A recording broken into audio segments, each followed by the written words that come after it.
Bonjour, je m'appelle Guillaume et tu peux aussi m'appeler Monsieur Love.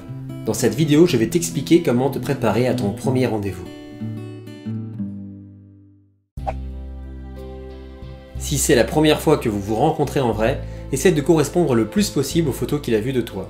D'où l'importance de ne pas photoshopper tes photos ou d'utiliser des filtres Instagram ou Snapchat. Si vous vous êtes déjà rencontrés, ne sois pas trop belle. Car si tu mets la barre trop haut, il va accorder plus d'importance à ton physique qu'à ton mental.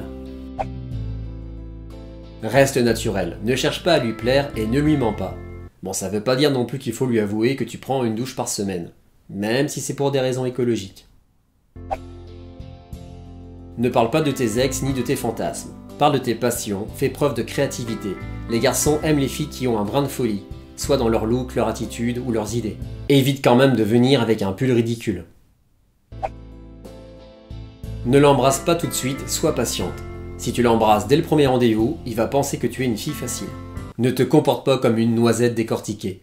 Un garçon apprécie beaucoup plus une noisette quand il a fait l'effort d'enlever l'écorce. Évite de le rencontrer dans un endroit très bruyant, sinon vous ne pourrez pas discuter. Sauf si tu es extrêmement timide et que tu n'aimes pas parler, dans ces cas-là, allez au cinéma ou dans un nightclub. Vous pouvez vous rencontrer dans un bar, un restaurant, un parc, ou tout simplement vous promener le long d'un sentier.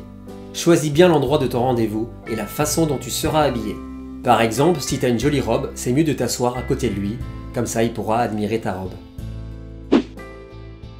Pour un premier rendez-vous, sois naturel, et n'oublie pas que la façon dont tu seras habillé et l'endroit où vous allez vous rencontrer sont très importants.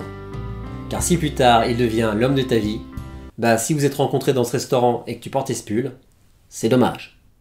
Je t'embrasse, et si tu n'as pas encore fait le premier pas, abonne-toi.